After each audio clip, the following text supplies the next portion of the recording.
dia. Nós vamos reiniciar o nosso culto ao Senhor para conversarmos um pouco ou continuarmos conversando um pouco a respeito da revelação de Deus, a respeito do amor de Deus, da misericórdia de Deus com cada um de nós e com todos os seres humanos sobre a face da terra.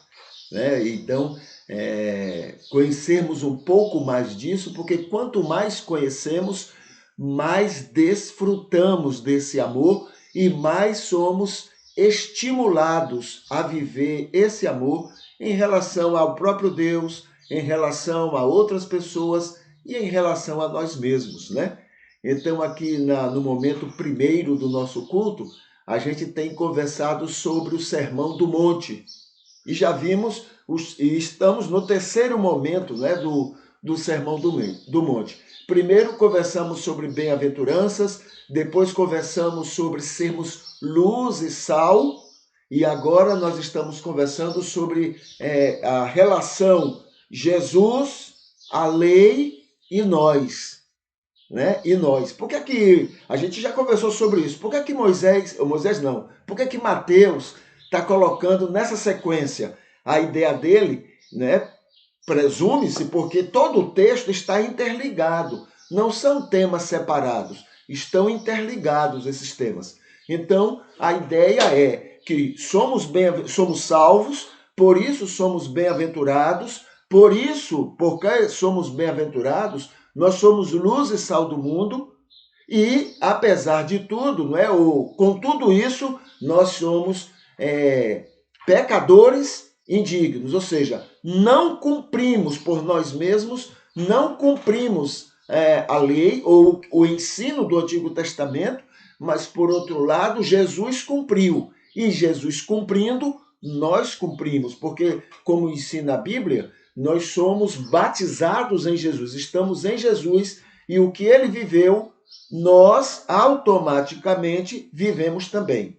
Tá bom? Então, diante da santidade de Deus, diante da justiça de Deus, nós cumprimos em Jesus todo o Antigo Testamento, toda a lei, todos os seus ensinos. É isso que, dentro dessa sequência, nós temos. Nesse versículo 20, o texto diz assim: porque eu vos digo que se vossa justiça não for maior que a dos escribas e fariseus, de maneira nenhuma entrareis no reino dos céus.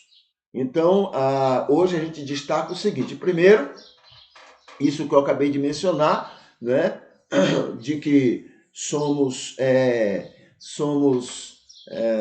bem-aventurados e por isso somos luz e sal, apesar de que somos indignos, dignos por causa de Jesus. Aí tem assim o que chamamos a atenção hoje, né? Então tem assim: todos são pecadores. É isso que o texto quer mostrar. Toda pessoa é pecadora. Isso quer dizer que ninguém vive justiça religiosa melhor que a dos escribas e fariseus. Eles estão no mesmo nível. A Bíblia coloca que Deus colocou todos no mesmo pé de igualdade, ou seja, todos estão debaixo do pecado. É o que Paulo, nessa linguagem, fala lá em Gálatas. No ponto 7 aqui diz assim: todo mundo precisa da ajuda do Espírito. Assim é que a graça opera, levando salvos a terem uma justiça melhor que a de qualquer joio. No caso, os escribas e fariseus. Só com a ajuda de Deus, só com a ajuda da graça do Espírito Santo é que nós conseguimos ter uma justiça. Já conversamos sobre justiça, não é? Essa vida agradável a Deus que seja melhor do que a de qualquer joio, né? Só pela graça de Deus. Aqui o outro item diz assim: todo salvo está melhor que o joio. E todo que não está nessa melhor condição, né, não é salvo. Por isso, não está melhor. Né? Porque todo salvo, sendo salvo, está melhor. Por que está melhor? não é por causa do seu esforço, mas é por causa da presença do Espírito e da atuação dentro da graça para que sejamos melhores do que os escribas e fariseus. Escribas e fariseus é no sentido do joio judaico ou do joio em qualquer lugar ou qualquer religião do mundo. Tá bom?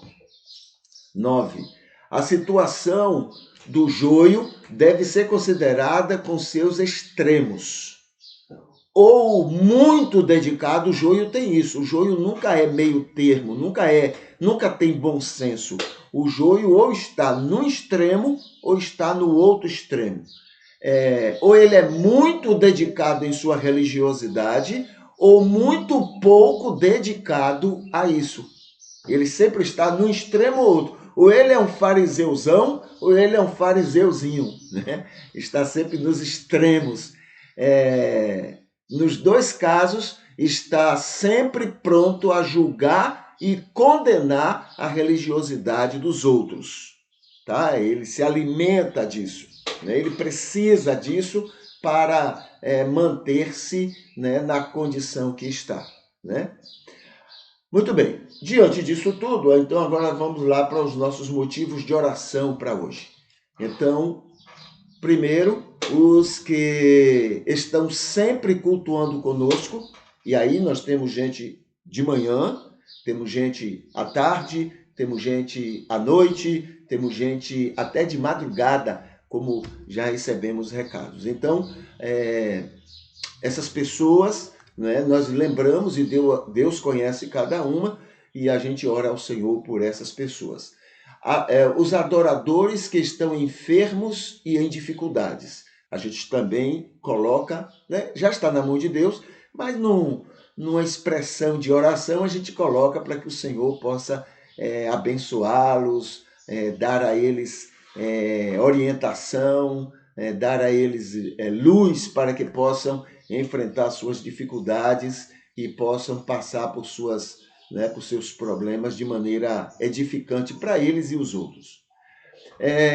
Outra coisa são os amigos e irmãos aniversariantes de hoje, aquelas pessoas que estão aniversariando e que a gente coloca na mão do Senhor também para que Ele faça a sua vontade na vida dessas pessoas.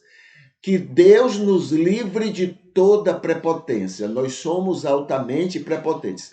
Nós passamos muito tempo aprendendo que ser salvo, ser crente, ser cristão é ser prepotente, né? Ser vaidoso, ser orgulhoso. Eu estou na melhor religião, eu estou nessa coisa toda, foi ensinada para a gente e a gente aprendeu rapidinho, até porque é do ser humano isso e a gente gosta disso, né?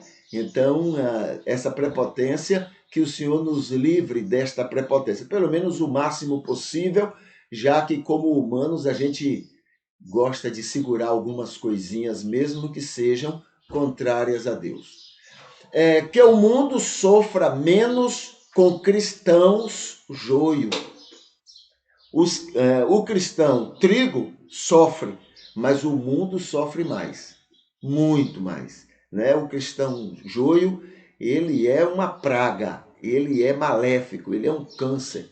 Né? Aliás, o C.S. Lewis, né? Um teólogo, ele dizendo que dos homens maus, os que são religiosos são os piores. Não tem pena, não. Em nome de Jesus, eles passam o trator por cima. Entendeu? E isso tem também no cristianismo. O joio, ele é diabólico, ele é pernicioso. Qualquer coisa ele faz para conseguir o que ele quer. Entendeu? Então, que o Senhor, né, livre, salve,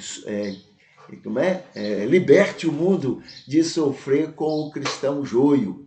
Que não nos deixe pensar, que o Senhor não deixe a gente pensar que estratégias que a gente inventa convence pessoas do pecado.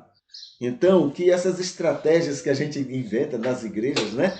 1000 maneiras, 1000 armadilhas para que as pessoas se convertam, né? Que a gente passe a acreditar que isso não é isso que converte. Isso enche a igreja de joio, mas não é isso que convence as pessoas do pecado, da justiça e do juízo. Que a gente perca essa necessidade de inchar a igreja, né? Inventando armadilhas contra as pessoas. Elas precisam se converter, elas precisam. E a gente, até em casa mesmo, a gente inventa armadilhas, né? Achando que isso vai fazer, vai convencer. Aprendemos isso, nos ensinaram isso, né? Quando na verdade só o Espírito convence o homem do pecado, da justiça e do juízo.